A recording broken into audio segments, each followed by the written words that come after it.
नमस्कार, मैं रवीश कुमार। भारत में सबसे बड़ा ठग कौन है? यह सवाल आसान तो है, मगर इसका जवाब बहुत मुश्किल है। राजनीतिक लोगों से अपील है कि वीडियो देखने से पहले जवाब देने में जल्दी ना करें कि भारत का सबसे बड़ा ठग कौन है। वैसे भी जो जवाब आप जानते हैं, उसे लेकर जल्दी नहीं करनी चाहिए, लेकिन भारत में ठगों की प्रतियोगिता तो होनी ही चाहिए, ताकि हम और आप सही सही जान सकें कि भारत में सबसे बड़ा ठग कौन है। Do you get my point? सबसे पहले बात होगी गुजरात के किरण भाई पटेल की। प्रधानमंत्री कार्यालय का अधिकारी बताकर कश्मीर की वादियों में Z+ सुरक्षा में घूमते रहे, कश्मीर का दौरा करते रहे, सीमा सुरक्षा बल, सेना से लेकर और प्रशासन तक को बेवकूफ बनाया। इसके बाद बात होगी गोदी मीडिया के तमाम चैनलों और अखबारों की, जिसने नोबेल कमेटी के डिप्टी लीडर एसले टोजे के हवाले से फर्जी खबर चला दी कि प्रधानमंत्री मोदी नोबेल शांति पुरस्कार के दावेदार हो सकते हैं। फिर उसके बाद बात होगी गौतम अडानी की। आपको याद होगा कि 24 जनवरी को हिंडनबर्ग की रिपोर्ट में लिखा है कि दुनिया के तीसरे नंबर के अमीर किस तरह से कॉरपोरेट इतिहास में कथित रूप से सबसे बड़ी ठगी को अंजाम दे रहे हैं। मतलब आज का भारत तय ही नहीं कर पाएगा कि एक साथ कई चैनलों और अखबारों को सबसे बड़ा ठग कहें या कॉरपोरेट इतिहास में कथित रूप से सबसे बड़ी ठगी करने वाले को सबसे बड़ा ठग कहें, या प्रधानमंत्री कार्यालय का अधिकारी बताकर कश्मीर में Z+ सुरक्षा लेकर घूमने वाला भारत का सबसे बड़ा ठग है।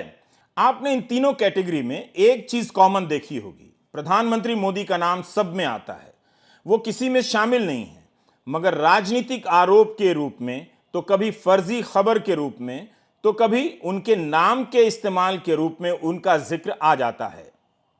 प्रधानमंत्री मोदी के नाम कॉमन है, मगर कॉनमैन यानी ठगों के नाम अलग अलग हैं। कई सारे न्यूज़ चैनलों और अखबारों ने यह खबर क्यों चलाई कि प्रधानमंत्री नरेंद्र मोदी नोबेल शांति पुरस्कार के मजबूत दावेदार हो सकते हैं, जबकि नोबेल कमेटी कभी भी दावेदारों का नाम, उनके नाम पहले से नहीं बताती है। किसका नाम प्रस्तावित हुआ है, इस बात की जानकारी 50 साल तक गुप्त रखी जाती है। यहाँ तो ऐसे खबर चला दी गई जैसे पटना के मौर्या होटल में बाकायदा प्रेस कॉन्फ्रेंस हुई हो, समोसा जलेबी खाने के बाद यह ऐलान कर दिया गया हो कि प्रधानमंत्री नरेंद्र मोदी नोबेल शांति पुरस्कार के मजबूत दावेदारों में से।